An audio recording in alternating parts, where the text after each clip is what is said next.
Hey, welcome back to another episode of whatever this is. So, we have something different today, and I thought I would try to show off some comic books. I don't have all of them, I mainly have graphic novels because that's really what I like. And this probably won't be a very long video, but yeah, I just thought I'd show off some comics that hopefully give the same vibe as the books that I read or close to it. So one of the things that I really like in comics are graphic novels and or ongoing series of like just a compilation of them. And one that I have that I really like, and it is The Ice Cream Man from Image Comics. If I had to describe this, the Ice Cream Man is, it's really hard to describe. Imagine if Pennywise was an ice cream man. That's the best way I can probably describe it. And the artwork in this is just, I'm trying to find like a really good picture to show. And each story has its own flavor. So here's just like, yeah, some artwork.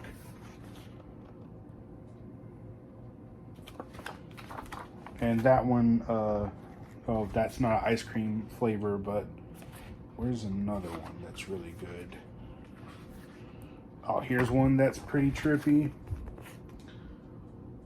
So just stuff like that. It's, yeah, like imagine if Pennywise was an ice cream man giving out ice cream, but also possibly killing people. It's just a really, really fun read. This is volume 2. I have volume 1, I think, in storage. So I just went around the house grabbing some that I really liked or thought I would show or that I could find. But this, if you really like horror and you want something a little newer, but kind of feels like Tales from the Crypt almost, definitely give this a try. Really good, really fun. And something that has also came out recently that I read that I really enjoyed. It is by a writer who I really enjoy reading. It's called My Brother's Blood Machine. And the artwork in this is actually really cool too. I don't want to spoil much. But again, the artwork, it's, I think how this was described is like Friday the 13th meets the Texas Chainsaw Massacre. And it's about these two brothers going around this town, I think like in the 60s, and essentially making a blood machine, which is just a human meat grinder. And they just take people from town and put them into it. And it's almost like a I want to say urban legend almost, but the artwork is really cool, and it's just, it's a really creepy read. Really fun though, really fun, really great. Again, like sort of like the Texas Chainsaw Massacre and Friday the 13th had a baby. That's essentially what this is. Really fun read. And on to the next. I hope the camera stays up for this because this is a big one. So like I said, I really love graphic novels, but I really, really love compendiums. And this one is actually really tore up because I've read it so many times. And again, I hope I can show it justice. But there's this, that's the back. I'm missing the dust cover because it just got tore up, and here's the front. So if you can't tell what it is by now, it is the Kiss Compendium. This covers 3 eras. It covers the Marvel era. I'm gonna try to show artwork. Oh, so there's Marvel, and my favorite, the Image Comics or the Psycho Circus era. We will get into that in a minute. And the last one, oh dear, is the Image Comics era. I think that's Image. No, that's Dark Horse Comics. So I'm a real big comic guy too. Not only like vintage horror paperbacks. I was into comic books first, but I came across this, I want to say early 2000s. Not this compendium, but just Psycho Circus, and that really got me into Kiss. And essentially what Psycho Circus is about is each character of Kiss is an avatar, and each avatar is certain things, I guess. Is that it's so like Paul Stanley is the Star Child, and his entity is about like passion and love, etc. Ace Frehley is about balance. I forgot his name, but the Beast King in the comic is just about the primitive side, and Gene Simmons is obviously about just rage, essentially. But the artwork itself in this is, and usually each issue is a different story, or every so often there are stories that connect. But the stories in this are so good. Like, here's one of them. Oh man, this is one of my favorite ones. I think it's called Year of the Fox, about this guy who has to face these four entities. I think he's trying to find his mother or his wife, and he has to cross these bridges, and each bridge is an entity. So he has to face like his rage, he has to face his primitive side, so on and so forth. It's a really good read. It's a dark fantasy, I guess, is the best way to put this, because it's not really horror.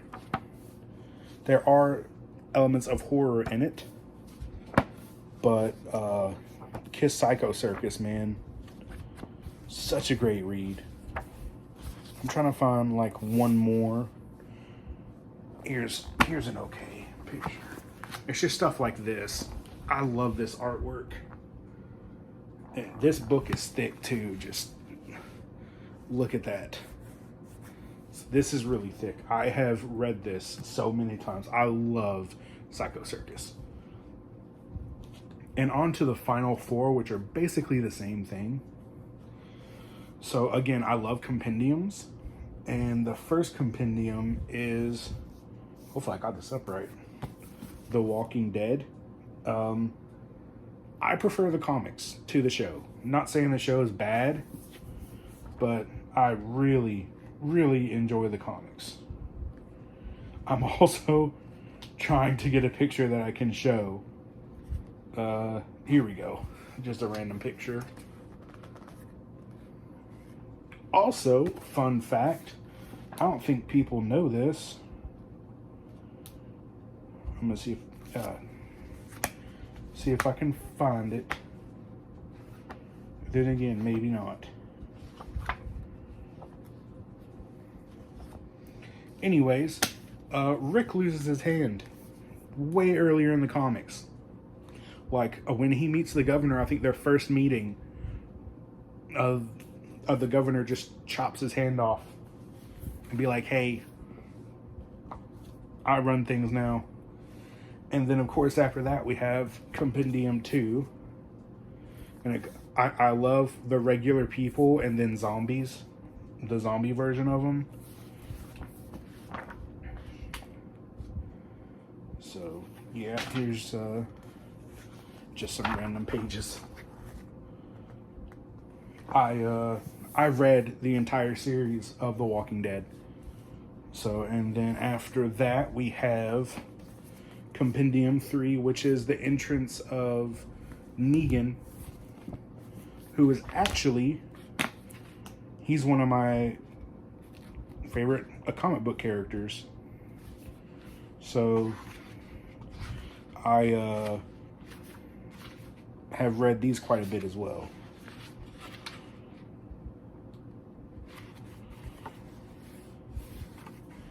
I can't show that. But yeah, sure. Some of the first meeting. But yeah.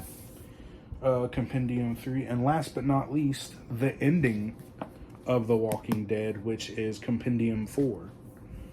And again, I've read this whole thing. I've read the series all the way through. I do plan to probably reread this very soon. But yeah, if you haven't read the comics, it actually ends on a very hopeful ending. So yeah. Also, fun fact: Daryl is not anywhere in the comics. He did make his appearance on a special cover for something. But yeah. So the entire comic book series of The Walking Dead is in 4 compendiums. So that's pretty much all the time I have. I just wanted to show off a few extra things if people are trying to get in the comics or wanting something else to read. That just thought I'd show these off and show you there are options. But yeah, thanks for watching, and thanks for all the comments and everything. I do try to reply to everyone. I really appreciate everyone watching and again commenting and saying nice words, and yeah. So I guess until the next video, I got reading to do.